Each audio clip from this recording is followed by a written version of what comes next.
Bonjour à tous et à toutes, je m'appelle Aurore, j'ai 28 ans, je vis en Belgique et je suis d'origine rwandaise. Cette vidéo, elle va parler un peu de mon témoignage tout d'abord, mais plus précisément du procès qu'il y a lieu en ce moment. C'est un procès qui se déroule devant la cour d'assises de Paris et un certain Laurent Boukibalouta est accusé de complicité de génocide. Ce Laurent Boukibalouta est mon grand-père. Alors, comme je l'ai dit précédemment, Laurent Boukibalouta, c'est mon grand-père, mais il est surtout connu parce qu'il a été préfet. Il a été préfet au Rwanda, qui est mon pays d'origine, comme je l'ai également mentionné, et il a été préfet durant les événements qui se sont déroulés en 94, c'est-à-dire le génocide qui a été perpétré contre les Tutsis. Et donc, il était préfet de notre préfecture d'origine, qui est Gikongolo.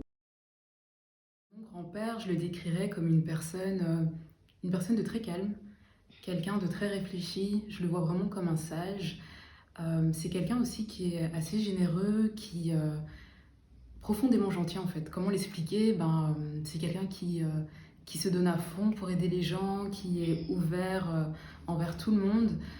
C'est des choses que j'ai vues, c'est des choses que j'ai vécues en le fréquentant, mais c'est aussi des choses que j'ai beaucoup entendues. Concrètement, lorsque je dis que je suis la petite fille de Laurent Boukibalouta ou lorsqu'on me reconnaît, j'entends que des retours positifs le concernant en fait. Donc c'est quelque chose qui a été partagé par beaucoup de monde. C'est aussi quelqu'un qui ne fait pas de différence. Euh, Par là, je veux dire que c'est quelqu'un qui fréquente tout le monde, quelle que soit ta tranche d'âge, quel que soit ton milieu social, quelle que soit ton ethnie. Notamment, il s'est marié avec ma grand-mère qui est d'ethnie Tutsi, qui est Tutsi. Donc voilà, tout ça prouve que c'est quelqu'un qui se mélange en fait, qui ne fait pas de différence et comme je le dis, qui a un vrai bon cœur. Il est accusé tout simplement parce qu'en 2000, une plainte a été déposée contre lui où on l'accusait de deux choses. La première, le fait qu'il aurait organisé des réunions de planification ayant pour objectif d'éliminer les Tutsis parce qu'il les voyait comme les ennemis de la patrie. Juste pour faire pour remettre un peu le contexte, il faut savoir qu'à partir du le 6 avril 1994, le président a été tué. Il s'agissait de Juvenal Habyalimana. Et cet incident-là a déclenché le génocide qui a eu lieu. Et alors on pense que mon grand-père a participé à tout ça en proposant ces réunions. Et on le reproche aussi, parce que voilà, c'était un préfet, qui dit préfet dit une autorité. Et alors on l'accuse de ne pas avoir usé de cette autorité-là pour stopper les massacres qui ont eu lieu dans notre préfecture. Alors, ces accusations reposent principalement sur des témoignages qui émanent majoritairement de personnes qui ont participé activement au génocide, c'est-à-dire des tueurs, des miliciens, qui prétendent qu'ils ont agi de la sorte parce qu'ils ont été, ils ont été réunis dans des réunions où on leur a demandé de le faire. Et ces réunions étaient présidées par qui? Laurent Boukibalouta. Le deuxième fondement de ces accusations, c'est tout simplement de se dire, voilà, tu es préfet, qui dit préfet dit une personne avec de hautes responsabilités, une autorité, et de par ton statut, tu as d'une manière ou d'une autre trempé là-dedans. Ou du moins, si tu n'as pas trempé là-dedans, tu aurais pu, de par ton statut, stopper ce qui s'est passé, étant donné que tu es une autorité. Alors, je vais essayer d'exposer tous les arguments, tous les faits qui me prouvent, moi, que ces accusations ne sont pas fondées. Tout d'abord, il faut savoir que les témoignages qu'il accuse, ces témoignages-là, au final, étaient tous incohérents. Tous les témoignages contre lui étaient incohérents. Pourquoi est-ce que je dis cela? C'est qu'il faut savoir que l'instruction a duré quand même 20 ans. Durant ces 20 ans, il y a eu plusieurs auditions. Il faut savoir qu'un témoin nous disait à la première audition, nous donnait une première version, à la deuxième audition, la version changeait, à la troisième audition, la version changeait encore une fois. Et cela montrait qu'il y avait une forme d'incohérence dans tout ça. À titre d'exemple, on peut avoir un témoin qui nous disait oui, moi je l'ai vu à une réunion, il m'a dit de tuer des gens. Deuxième audition, il va dire ah non, il était présent à la réunion, mais il n'a rien dit. Troisième audition, il va dire oui, non, en fait, si, il m'avait dit de tuer, d'ailleurs il nous a accompagnés. Un autre témoin, pareil. Ah oui, moi je l'ai vu à tel endroit, il entraînait les gens à tuer. Deuxième fois, oui, d'ailleurs, il était avec une machette, un fusil, j'ai oublié de le mentionner. Troisième fois, non, tout ça finalement, ça vient pas de moi, je l'ai lu quelque part. Des trucs tellement incohérents qu'on se posait la question, mais est-ce qu'il a fait ce qu'il a fait ou pas? Finalement, si tu dis quelque chose de vrai, c'est censé être la même version du début jusqu'à la fin. Ça a été mon premier questionnement. Mon deuxième questionnement, ça a été par rapport à la manière dont on présentait mon grand-père. Il Faut savoir que moi, le grand-père que j'ai connu, que je connais, et surtout les retours positifs que j'ai eus de la part de mon grand-père, le présente comme quelqu'un de calme, de sage, quelqu'un qui se mélange à tout le monde, qui ne fait pas de différence. La preuve étant qu'il s'est marié avec une personne qui est Tutsi.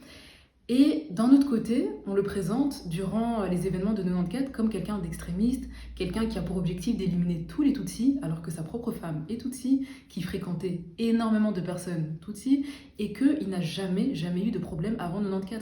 Avant 94, les gens le présentent comme quelqu'un de bon, comme il est actuellement. Je me disais, mais qu'est-ce qui s'est passé? Est-ce qu'en 94, il a eu un excès de zèle, il s'est dit on doit tous les exterminer? Ça me paraissait bizarre. Troisième interrogation, ça a été sur le fait qu'il y a énormément de preuves écrites qui prouvent qu'il n'a pas incité le génocide, au contraire qu'il a tout mis en place pour essayer de l'arrêter. Je parle par exemple d'un communiqué qui a été partagé à la radio, notamment à la radio Rwanda, où il se positionne clairement en demandant aux gens de se calmer, de ne pas participer au massacre et d'assurer la sécurité des personnes menacées. Ce communiqué a été fait en collaboration avec le préfet de Butare. Il faut savoir qu'au Rwanda, il y avait plusieurs préfets, seuls 2 préfets se sont positionnés, mon grand-père et ce préfet de Butare. Dans ce communiqué, il faisait même appel aux autorités nationales pour qu'on lui envoie des gendarmes afin d'assurer la sécurité des personnes menacées. Il y a également les comptes rendus des réunions qu'il a faites.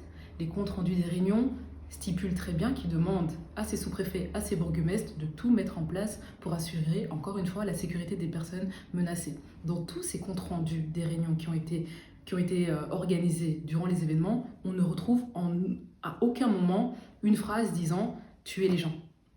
D'ailleurs, ce qui appuie ces comptes rendus écrits, c'est le témoignage de certains sous-préfets qui ont témoigné lors du procès, de certains bourgmestres qui appuient ces propos en disant « oui, en effet, jamais il nous a donné l'ordre de tuer qui que ce soit ». Il nous poussait à chaque fois à assurer la sécurité comme on pouvait. D'ailleurs, lorsqu'on lui exposait le fait qu'il y avait des troubles dans nos communes ou dans nos sous-préfectures, il faisait en sorte de nous envoyer des gendarmes pour protéger la zone. Autre fait interpellant, c'est qu'il a également fait un plaidoyer de 7 pages où il décrit comment est-ce qu'il faut arrêter les massacres. Encore une fois, il se positionne clairement en disant qu'il n'est pas d'accord avec tout ce qui se passe. Il y a même une retranscription d'un entretien qu'il a eu avec le président intérimaire de l'époque. Concrètement, le président intérimaire était venu dans notre préfecture en essayant de voir comment ça se passe, comment est la situation. Et mon grand-père lui dit « ça ne va pas, les gens se font massacrer, est-ce que vous pouvez m'envoyer des gendarmes pour protéger ces gens? Je suis dépassé par la situation. » Tout ça est retranscrit.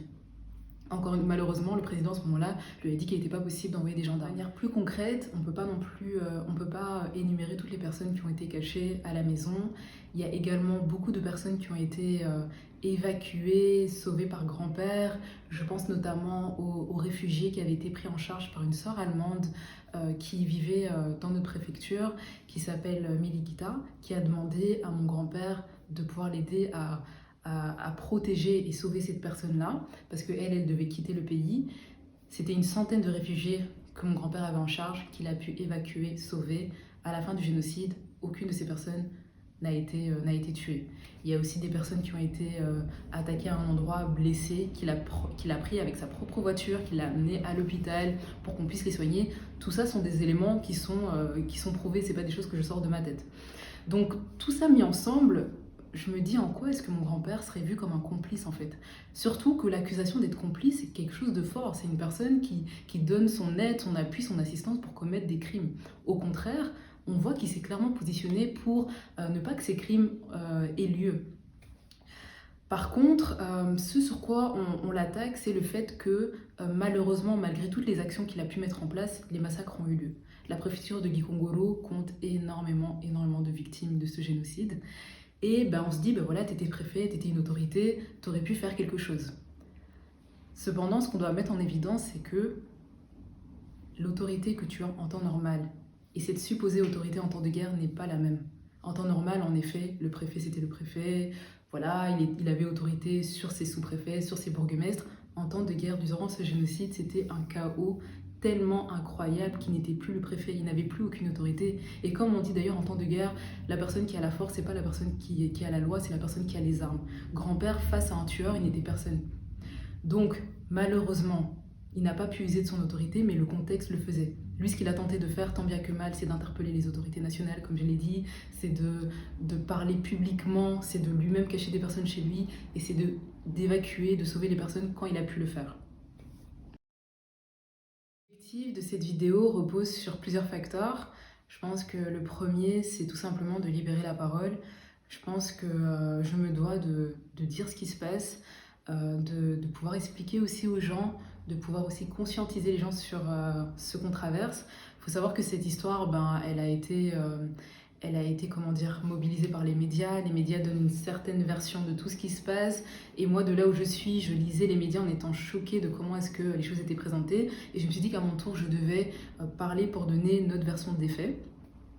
Le deuxième objectif de cette vidéo, c'est de soutenir mon grand-père. Par cette vidéo, je veux soutenir publiquement mon grand-père. Je ne me vois pas rester là, les bras croisés, en voyant cette injustice-là. Donc, c'est une manière d'apporter mon soutien, tout simplement. L'autre objectif, bah, c'est tout simplement comment dire, de tirer le son de toutes les actions que mon grand-père a fait par le passé. Donc, pour rappel, en 94, grand-père a pris la parole, il s'est positionné. Ce positionnement, c'était des risques qu'il prenait, parce que je l'ai pas dit précédemment, mais il faut bien comprendre qu'il a été menacé par rapport à ça, qu'il a vraiment risqué pour sa vie. Mais il a pris ce risque-là parce que pour lui, ça allait de soi. Il voyait cette injustice qui avait lieu, il ne pouvait pas non plus rester chez lui à ne rien dire.